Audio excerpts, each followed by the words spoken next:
কর বিশেষজ্ঞ অর্ঘ্য মিত্রর সঙ্গে আমরা এই মুহূর্তে যোগাযোগ করতে পেরেছি। অর্ঘ্যবাবু, কি মনে হচ্ছে জিএসটি নিয়ে যে বড় সিদ্ধান্ত নেওয়া হলো, যে জিএসটি হারটা একেবারে এক ধাক্কায় অনেকটা কমিয়ে আনা হলো 5% এবং 18%তে, কতটা সুবিধা সাধারণ মানুষের হবে?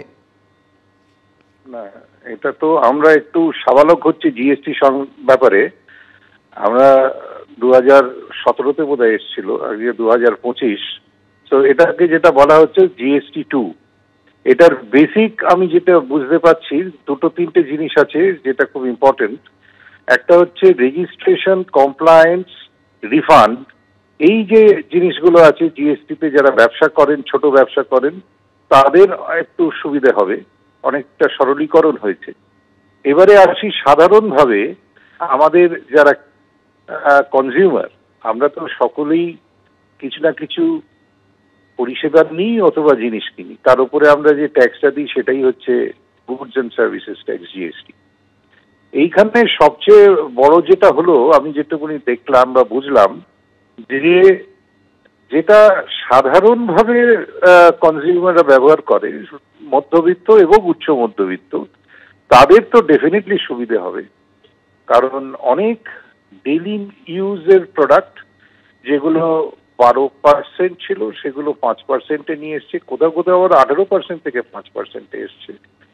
এবং একটু লাক্সারি, সেমি লাক্সারি গুডস যেটা বলতে আমরা ইলেকট্রনিক গুডস যেটা বুঝি, যেটা সাধারণভাবে এখন মধ্যবিত্ত সবাই কেনে, যেরকম television, air conditioner, washing machine, এইগুলো 28% থেকে সাধারণভাবে 18%-এ এসছে।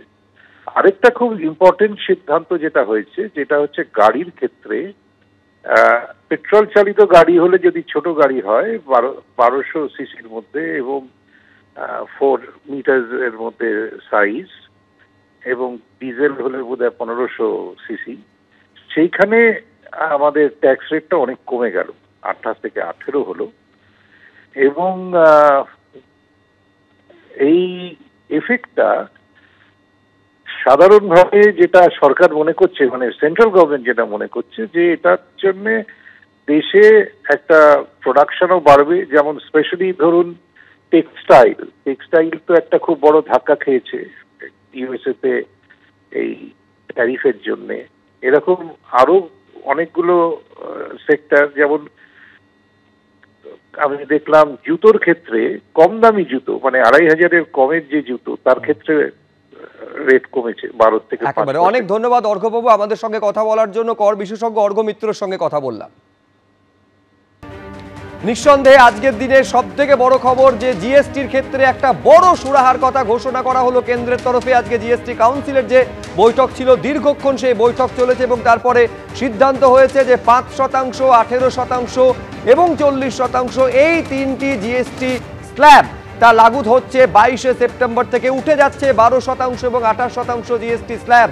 জিএসটি কাউন্সিলের বৈঠকে বড় সিদ্ধান্ত নেওয়া হয়েছে। তবে নিঃসন্দেহে বড় স্বস্তির যে সিদ্ধান্ত, সেটা জীবন বীমা এবং স্বাস্থ্য বীমায় উঠে যাচ্ছে জিএসটি।